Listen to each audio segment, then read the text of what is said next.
인천의 오래된 주공아파트 15층. 이 아파트는 영숙과 남편 김태호가 전 재산을 털어 마련한 첫 보금자리였다. 태호 씨가 세상을 떠난 후 이 집은 영숙에게 포근한 안식처가 아닌 거대한 관이 되었다. 토요일 오전 10시 영숙은 침대에서 느릿하게 몸을 일으켰다. 벌써 10년 넘게 사용한 두꺼운 암막 커튼은 아침 햇살마저 묵직하게 가로막고 있었다. 그녀의 일과는 매일 똑같았다.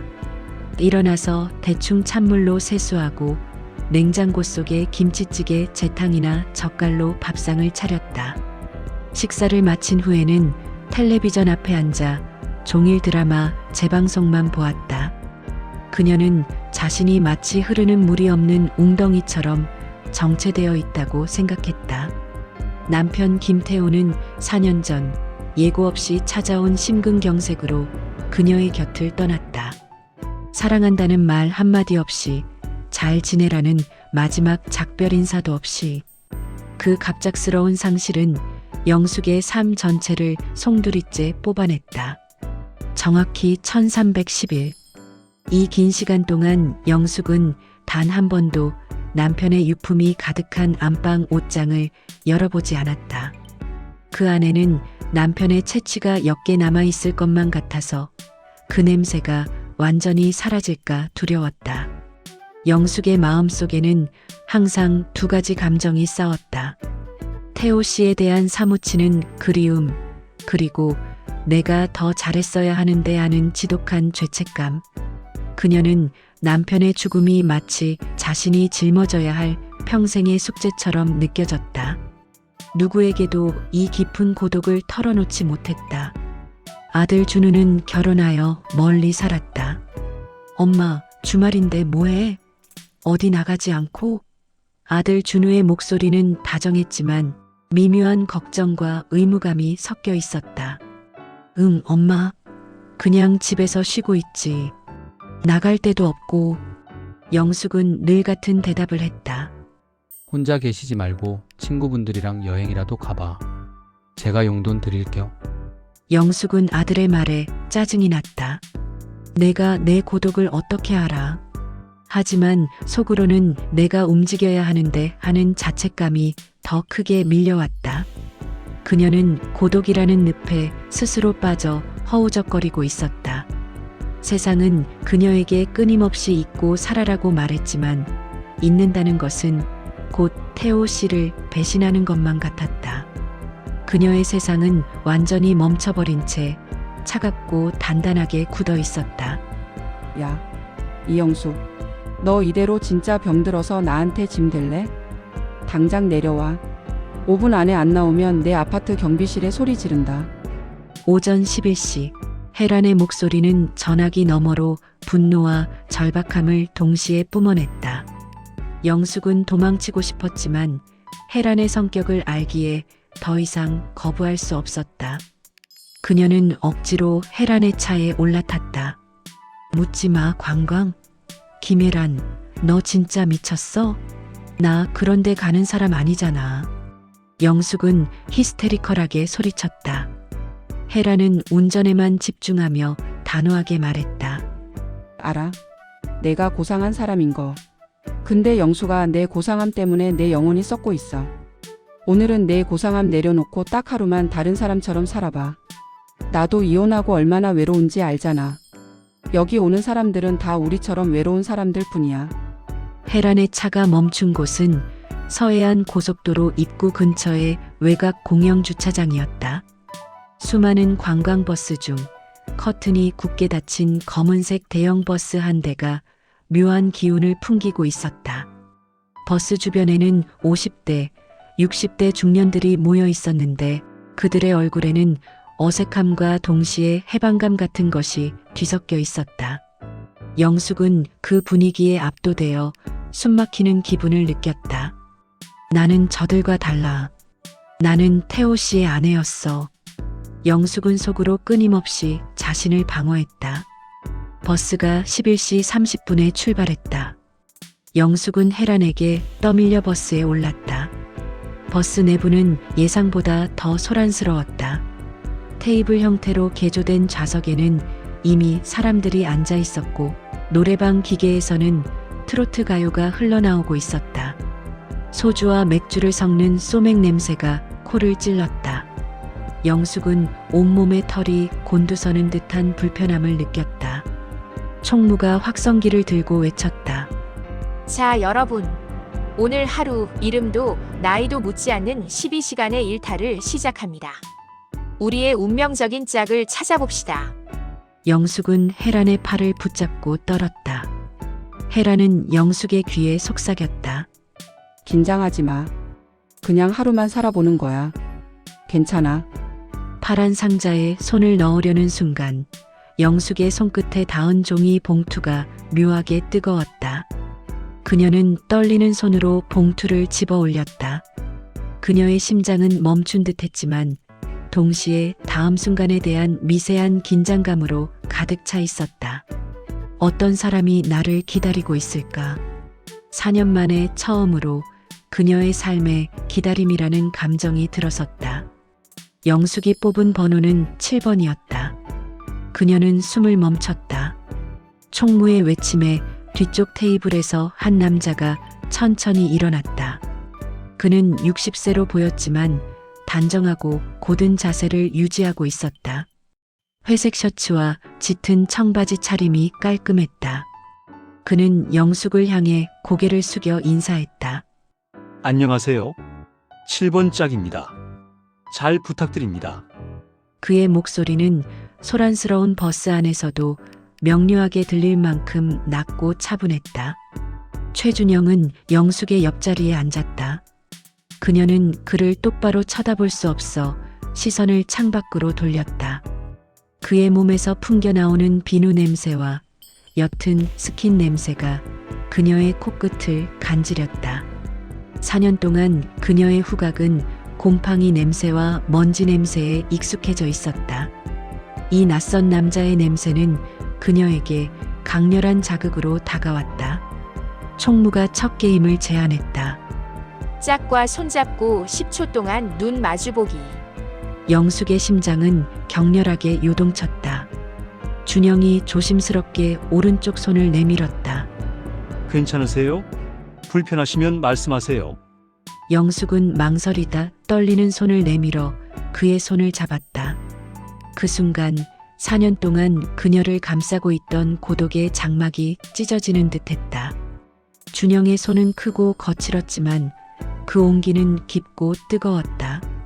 그 뜨거움이 그녀의 손끝을 타고 전신에 짜릿한 전기 떨림을 전달했다. 그녀는 그 감각에 충격을 받았다. 아직도 내 몸이 이런 감각을 느낄 수 있구나. 총무가 카운트를 하는 동안 영숙은 용기를 내어 그의 눈을 바라봤다.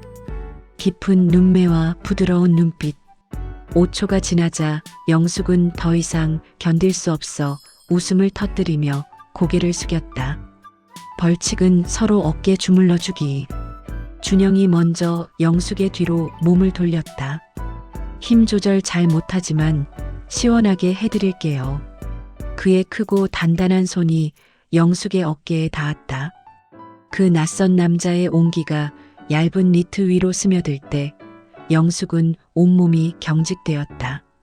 하지만 준영의 손가락이 뭉쳐있던 목덜미 근육을 꾹꾹 누르자 오랫동안 긴장되어 있던 영숙의 몸이 해방감을 느끼는 듯했다. 3분간의 어깨 안마는 영숙에게 물리적인 고통의 해소뿐만 아니라 인간적인 위로를 전달하는 행위였다. 영숙은 그가 물러났을 때 몸이 한결 가벼워졌음을 느꼈다. 준영에게 안마를 해줄 때 그녀는 그의 단단하고 믿음직한 체격에 마음속 깊은 곳에서 편안함을 느꼈다. 이 만남은 단순한 우연이 아닐지도 모른다는 미세한 희망이 영숙의 마음속에 자리 잡기 시작했다. 버스가 첫 휴게소인 서산휴게소에 멈췄을 때 영숙은 화장실로 달려가 찬물로 얼굴을 여러 번 씻었다.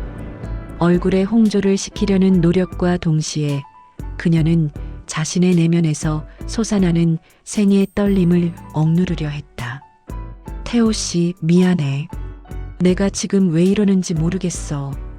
매점 벤치에 앉아 있을 때 준영이 캔커피 2개를 들고 다가왔다.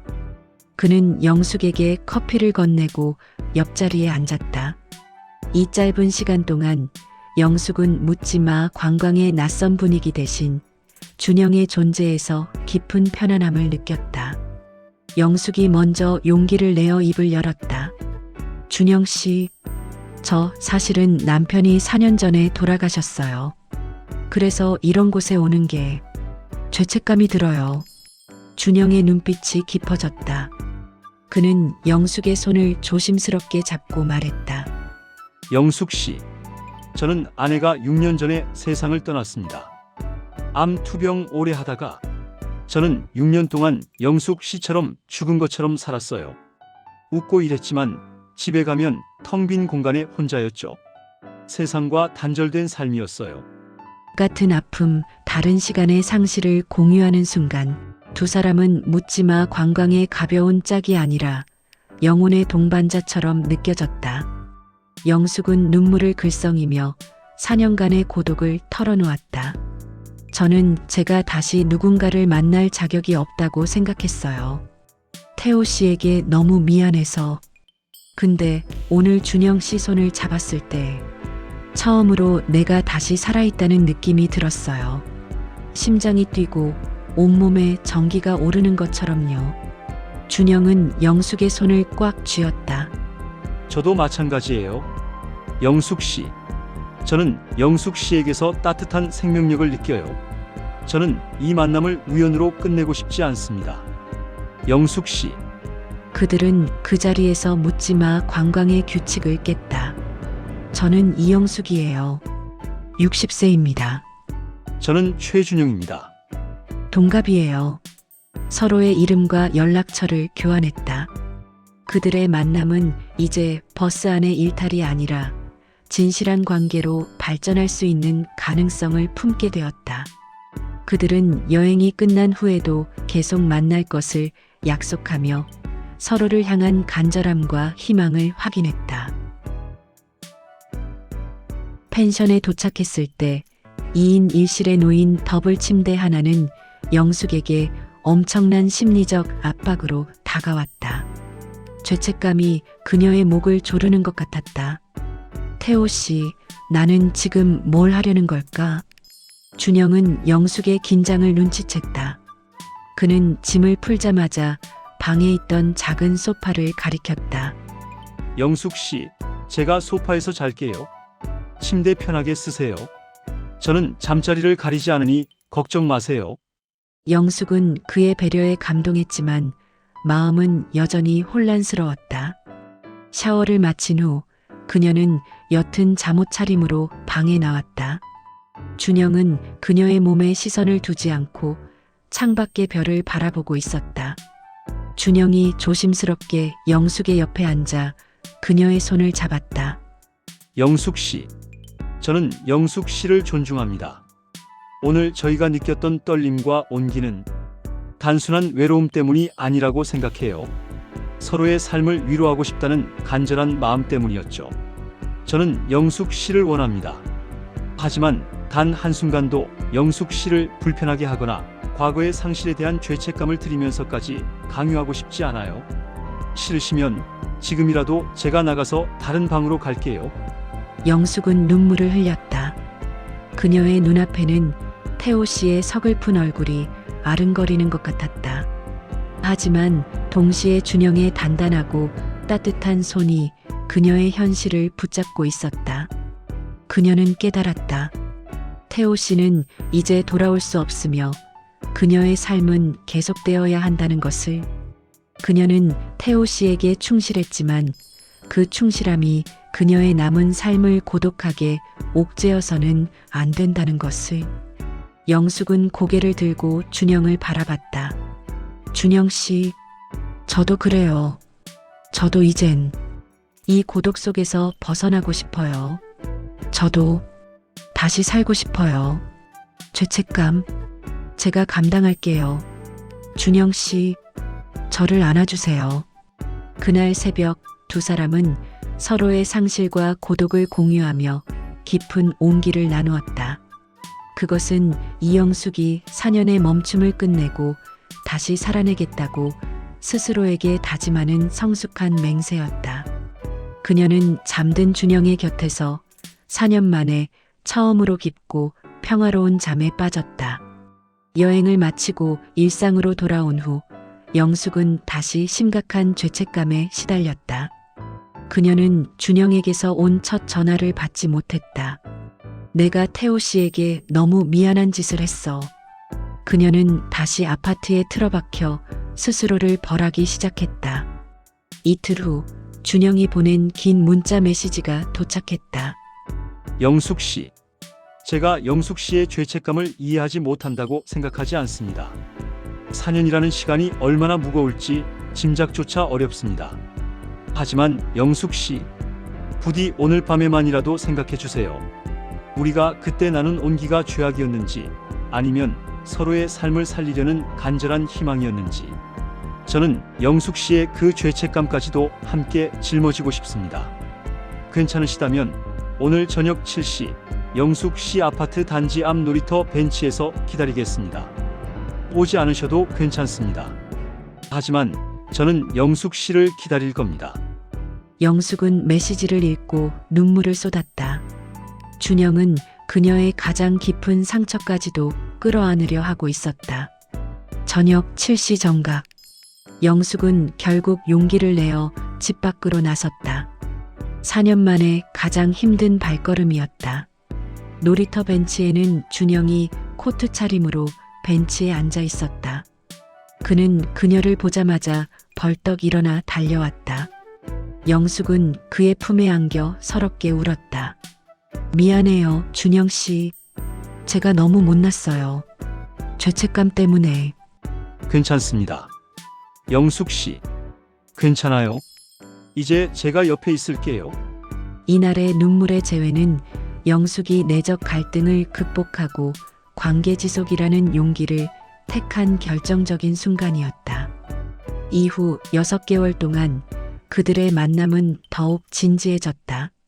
준영은 영숙의 손을 잡고 매주 주말마다 한적한 공원을 산책했고 영숙이 좋아하는 조용한 찻집에서 서로의 이야기를 나누었다. 그들의 사랑은 젊은 시절의 격정적인 불꽃이 아니라 서로에게 깊이 뿌리를 내리는 묵직한 나무처럼 단단하고 안정적이었다. 만난 지 8개월이 되었을 때 준영은 영숙을 데리고 서해안의 한적한 등대에 올랐다. 매서운 바닷바람이 불었지만 그들의 마음은 따뜻했다. 준영은 영숙의 손을 잡고 바다를 바라보며 말했다. 영숙 씨, 저는 6년 동안 혼자 아침을 맞이했고 텅 빈 집으로 퇴근했습니다. 이제 더 이상 그렇게 살고 싶지 않습니다. 저는 매일 아침 영숙 씨의 잠든 얼굴을 보고 싶고 영숙 씨가 차려준 따뜻한 된장찌개를 먹고 싶습니다. 그는 주머니에서 작은 반지를 꺼냈다. 화려하진 않았지만 진심이 담긴 소박한 반지였다. 이영숙 씨, 저와 남은 삶을 함께 해주시겠습니까? 제 아내가 되어 주십시오. 영숙은 눈물 속에서 고개를 끄덕였다. 네, 준영 씨. 저도요. 준영 씨 없는 하루하루가 이젠 너무 불안해요. 가장 어려운 일은 아들 준수에게 말하는 것이었다. 영숙은 준수에게 조심스럽게 재혼 결정을 알렸다.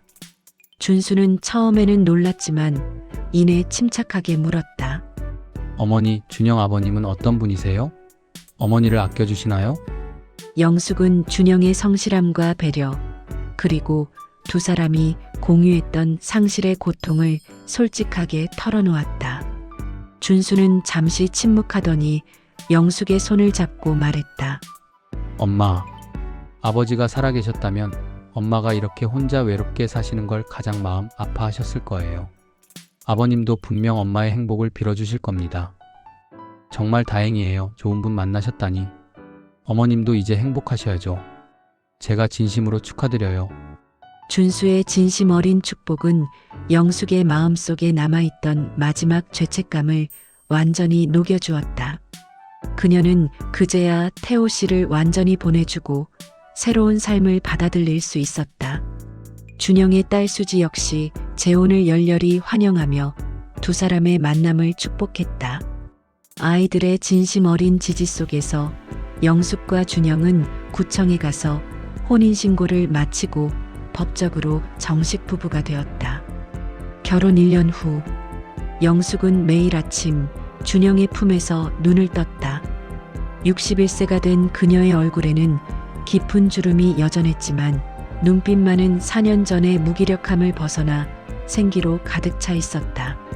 준영 씨, 오늘 아침은 내가 끓인 된장찌개 먹고 싶다고 했죠? 빨리 일어나요. 영숙 씨, 5분만 더. 영숙 씨 온기가 너무 좋아서요. 그들의 일상은 평화롭고 안정적이었다. 사소한 다툼도 있었다. 준영은 여전히 정리정돈에 까다로웠고 영숙은 종종 물건을 제자리에 두지 않았다. 하지만 다툼은 길지 않았다. 그들은 서로의 다름을 평생 혼자 살았던 습관으로 인정하고 포용하는 법을 배웠다. 그들의 대화는 항상 웃음과 포옹으로 끝났다. 영숙은 준영 덕분에 다시 외출을 즐기게 되었다. 함께 등산을 다니고 구립도서관에서 책을 빌려 읽었다. 그녀는 자신이 고독이라는 심연에서 벗어나 온기와 안정감이 가득한 두 번째 삶을 살고 있음을 깨달았다. 어느 일요일 오후 두 사람은 손을 잡고 아파트 뒷산 공원을 걸었다. 준영이 영숙의 손을 꽉 잡으며 말했다. 영숙 씨 가끔 생각해요.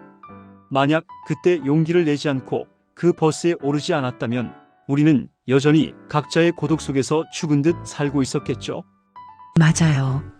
준영 씨, 저는 준영 씨 덕분에 알았어요. 사랑에는 늦은 때가 없다는 것을.